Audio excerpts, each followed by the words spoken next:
Assalamualaikum warahmatullahi wabarakatuh. Waalaikumsalam warahmatullahi wabarakatuh. Ya, selamat siang ya. Pak. Ini pertemuan pertama kita ya, ini. Iya, Pak. Kalau masalah pertemuan pertama kita akan membahas terkait data ya. Tapi sebelum masuk materi, saya oh ya, untuk kelasnya siapa? Saya. Siapa? Saya. Baik, untuk pertama silakan mengawali kegiatan pembelajaran dengan berdoa terlebih dahulu. Oke, sebelum pembelajaran kami ini berdoa terlebih dahulu. Berdoa dimulai. Doa selesai. Oke, untuk di kelas ini para muridnya masuk semua ya? Masuk Pak. Langsung saja ya. Di sini saya akan menjelaskan singkat terkait pengertian data. Tapi nanti saya akan kasih di PPT di proyek saya akan tampilkan video ya terkait tanah, materi tanah. Cuma saya akan memaparkan sedikit saja terlebih dahulu. Jadi ya, pengertian tanah. Tanah itu merupakan bentuk yang berasal dari bentuk awal. Tanah merupakan bentuk awal yang berasal dari melakukan batuan, entah itu batuan beku, batuan sedimen, batuan metamorf, yang melalui melakukan kimiawi, melakukan fisika dan melakukan biologis. Nah, untuk proses pembentukan tanah itu ada ada 5 faktor pendorongnya. Yang pertama iklim. Jadi iklim seperti cuaca ataupun curah hujan itu juga mempengaruhi proses pembentukan tanah. Entah seperti pada wilayah yang tropis dan wilayah yang subtropis itu pasti mereka memiliki proses pembentukan tanah yang berbeda serta karakteristik tanah yang berbeda juga. Dan yang kedua yaitu organisme. Jadi faktor pendorong pembentukan tanah organisme itu seperti contoh organisme organik yaitu lumut atau organisme makhluk hidup seperti cacing-cacing kecil. Dan yang ketiga yaitu bahan hidup. Jadi pada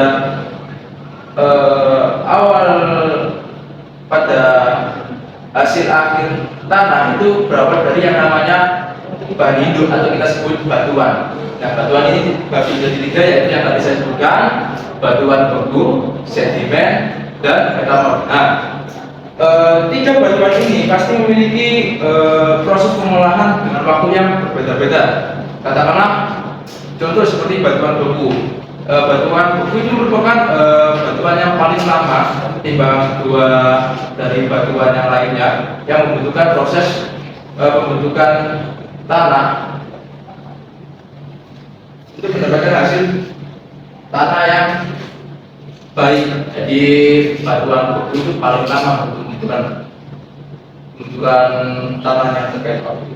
Dan faktor pendorong pembentukan tanah yang keempat yaitu topografi. Jadi topografi di sini saya bagi menjadi 3 ya, ada topografi yang miring, datar, curam seperti lembah. Nah, kalau topografi curam itu pasti memiliki karakteristik tanah yang berbeda.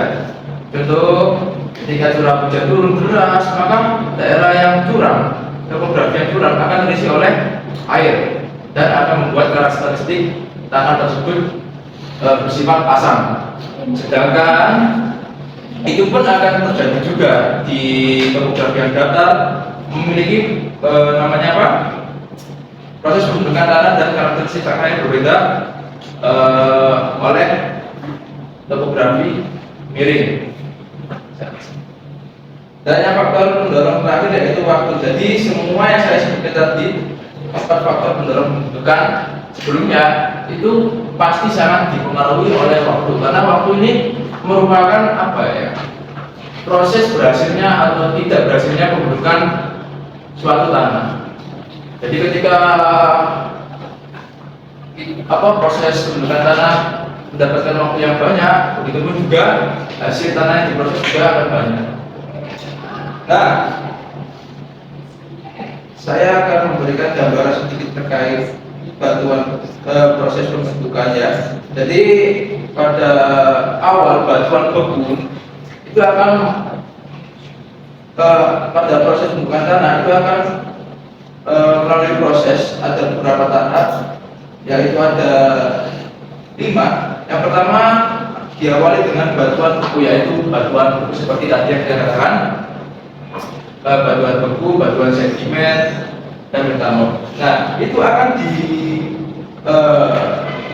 melalui tahap melakukan, entah itu melakukan kimiawi, melakukan biologi, dan melakukan metamorf. Setelah itu akan lanjut lagi ke tahap pemindahan bahan organik dan mineral. Jadi pemindahan bahan organik dan mineral ini akan mempengaruhi karakteristik dari tanah tersebut, entah itu warnanya, bentuknya seperti apa.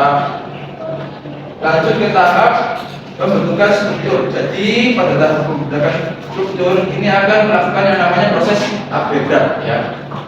Dan lanjut lagi ke tahap yang terakhir, yaitu pembentukan horizon tanah. Jadi di sini tanah akan melakukan proses pembentukan horizon seperti pada profil tanah, ya, ada lapisannya. Nah, di sini saya akan tampilkan videonya. Nanti kalian simak, dan itu saya ingin membentuk kelompok terlebih dahulu. Karena nanti pada videonya kalian akan merangkum terkait sifat fisik, sifat kimia, tanah, dan sifat sifat fisika tanah dan sifat biologis tanah. Jadi saya bentuk dulu, ya. Ini saya sendiri aja yang bentuk, ya. Ya. Jadi untuk kelompok yang depan saya ini Mbak Alvia, Mbak Putri, sama Mbak Maria, saya kasih kelompok yang sifat kimia tanah.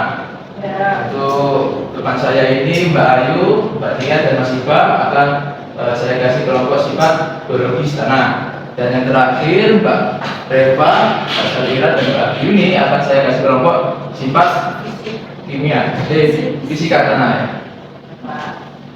Oke, saya akan tampilkan videonya.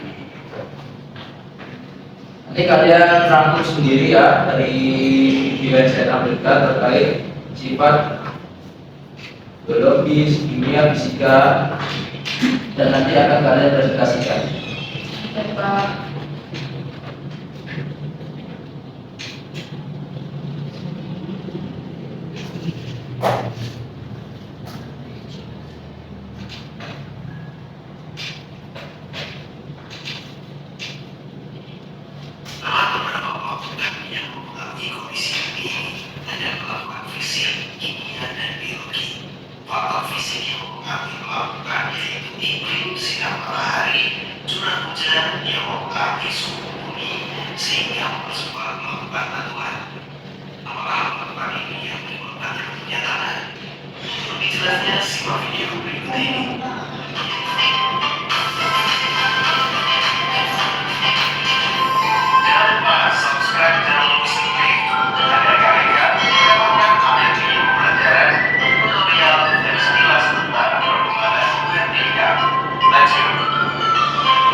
Tekstur organisme hidup dan saluran ini. Horizon merupakan lapisan besar organik lebih sedikit dibandingkan dengan lapisan di atasnya. Sedangkan horizon C merupakan lapisan yang tersusun atas batuan yang memiliki peran sebagai penyedia utama material untuk taman bagian atas. Bagian paling atas di sahabat, tumbuhan memenuhi nutrisi berupa air dan mineral dari tanah, namun tanah hilangkan kandungan mineral dan nutrisi akibat kejadian alam seperti hujan, banjir, tanah longsor, dan erosi. Apabila tidak ada tumbuhan yang hidup di atasnya, perlu sahabat ketahui, erosi adalah berpindahnya sebagian lapisan tanah yang merupakan bencana alam yang disebabkan oleh manusia. Terjadi akibat derasnya arus air yang melewati kawasan tanah dan mengikis lapisan tanah ke atas yang subur setelahnya dihuni organisme tanah, sehingga yang tersisa adalah tanah yang kurang subur dan kualitasnya kurang baik. Tanah yang terbentuk memiliki komponen-komponen penting antara lain batuan, darah, humus, air, mineral, dan komponen organik. Kita akan bahas satu persatu. Batuan adalah bahan padat yang terbentuk secara alami, tersusun dari campuran mineral, senyawa, dan komposisi lainnya. Dan berdasarkan proses tertentunya, batuan ada tiga, yaitu batuan beku, sedimen, metamorf. Dan batuan ini berasal dari magma rapi. Batuan di dalam bumi melakukan sehingga menjadi bahan pembentuk tanah. Yang kedua adalah udara. Meskipun tanah merupakan benda padat, tapi pada tanah terdapat rongga-rongga yang berisi udara. Berikut contoh rongga udara dalam tanah. Rongga udara terdapat di antara partikel atom di tanah, ada di antara batuan tanah, atau di antara batuan dan partikel tanah, atau di antara tanah dengan akar-akar tumbuhan, ataupun antara akar tumbuhan dengan batu. Dan rongga udara juga timbul akibat aktivitas hewan yang ada di tanah, misalnya cacing. Itu adalah udara yang ada di dalam tanah. Yang ketiga ada humus. Humus merupakan komponen organik yang dihasilkan dari proses dekomposisi atau pemuraian. Pemuraian hewan dan tumbuhan yang telah mati, daun yang gugur atau feses oleh bakteri dan jamur, ini menyebabkan adanya humus.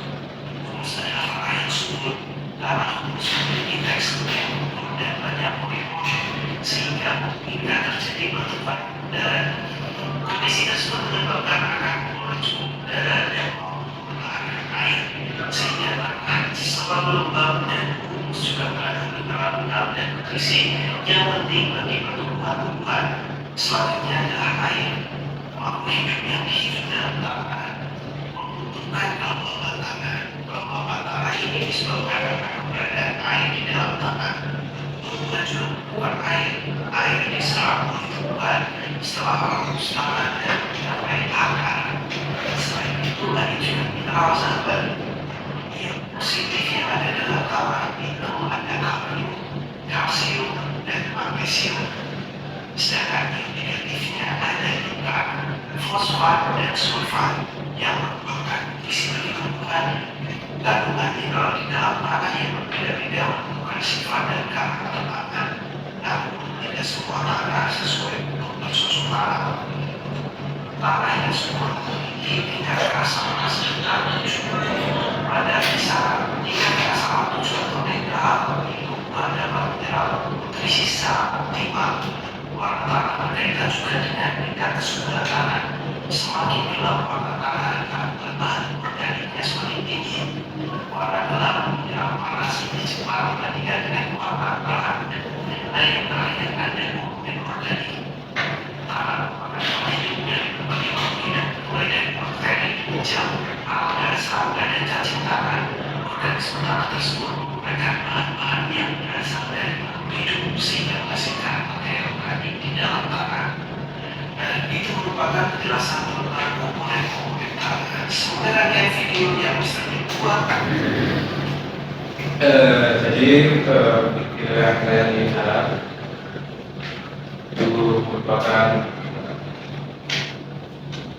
penjelasan singkat terkait sifat fisika tanah, sifat kimia tanah, dan sifat geologi. Dan saya rasa kalian juga lihat sudah nyatet tadi, sudah kelompok kesimpulan yang berasal dari biar saya paparkan ya. Jadi untuk presentasi pertama, kalau siapa dulu yang ingin maju? Tahu saya tunjuk ini? Ya, saya tunjuk aja. Mbak Alif aja dulu kelompok sifat kimia wanita. Silakan. Ya. Oke, untuk sifat kimia tanah didefinisikan sebagai keseluruhan reaksi kimia yang berlangsung antar penyusun tanah serta antar dan bahan yang ditambahkan dalam bentuk pupuk ataupun pembenda tanah lainnya. Sudah. Mungkin dari teman-teman ada yang ditanyakan? Saya Pak. Oh ya, silakan. Jadi bagaimana sifat kimia tanah itu agar tumbuhan dapat berkembang dengan baik. Boleh jawab? Silakan. Sifat kimia tanah antara lain pH tanah dan kandungan unsur tanah terdiri dari kandungan fosfor, nitrogen, kalium, dan bahan organik. Seperti itu. Nggak ada yang ditanyakan lagi? Kalau nggak ada, silakan Mbak Alif ya. Ada lagi? Terima kasih. Lanjut ke kelompok sifat biologis tanah saja. Perwakilan satu orang.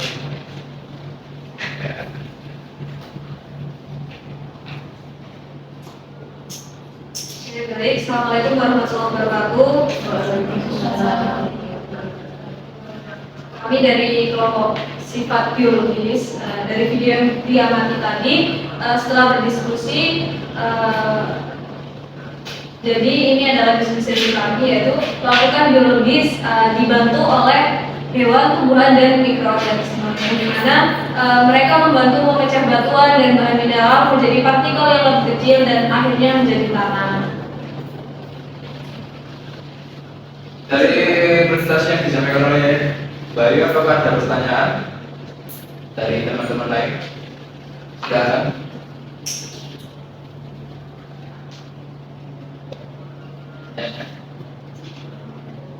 Ya, silakan. Ini contoh mikroorganisme yang membantu melakukan biologis. Izin jawab ya Pak. Jadi contoh mikroorganisme yang dapat membantu yang berperan dalam melakukan biologis tanah itu ada bakteri, jamur, alga, dan cacing. Itu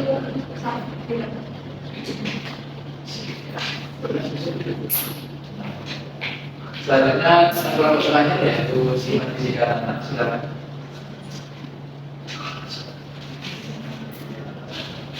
Perkenalkan, nama saya Safira dari Boleh jelas. perkenalkan, nama saya Safira, perwakilan dari kelompok sifat fisika. Jadi hasil diskusi kami menyimpulkan bahwa melakukan fisika pada tanah adalah proses penguraian batu menjadi partikel lebih kecil tanpa perubahan kimiawi melalui pembekuan pencairan, pemanasan dan pendinginan, dan tekanan dan abrasi. Dari presentasi yang disampaikan oleh Mbak Safira, apakah ada pertanyaan dari teman-teman?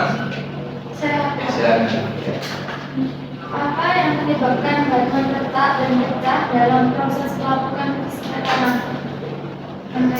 Perubahan seperti perubahan suhu ekstrim atau pemanasan dan pendinginan, lalu pembekuan dan pencairan air di celah-celah batuan, tekanan dari angkat tanaman dan abrasi oleh air, angin, dan yang lainnya. Kalau bisa menjawab, saya terima kasih. Saja. Jadi ini saya akan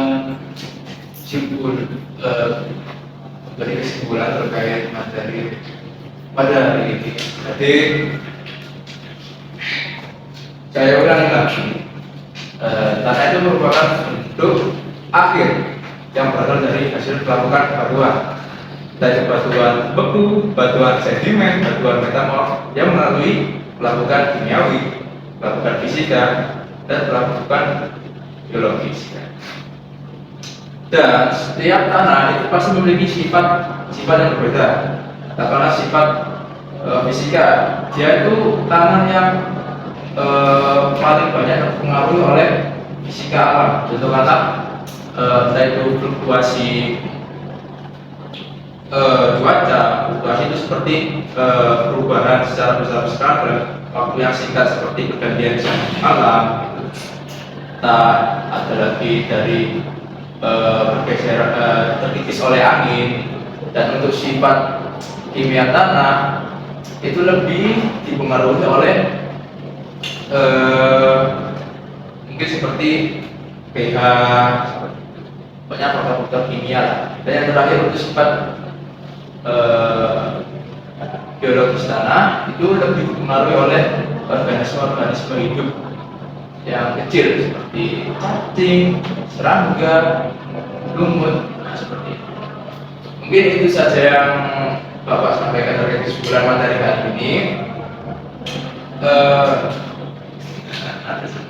Sudah sampai semua namanya ya. Iya, Pak. Ya, misalkan saya tutup saja. Tapi sebelum saya tutup, saya akan memberikan, nanti saya akan kirim ya terkait materi baru untuk pertemuan besok. Nanti materinya kalian baca itu kalau tidak salah tentang jenis-jenis tanah, ciri-ciri tanah dan manfaatnya ya. Jadi kalian baca untuk persiapan pertemuan kedua besok ya. Siapa? Baik, untuk ketua kelas silakan dibimbing doanya untuk mengakhiri pembelajaran kita tadi. Oke, sebelum kita mulai pelajaran, makanya kita berdoa terlebih dahulu. Doa selesai. Oke, saya akhiri. Apabila tadi dalam penyampaian saya ada yang salah, mohon maaf Bapak sebesar-besarnya, dan semoga kita diberikan kemudahan dalam paham. Saya pamit. Assalamualaikum warahmatullahi wabarakatuh. Waalaikumsalam warahmatullahi wabarakatuh.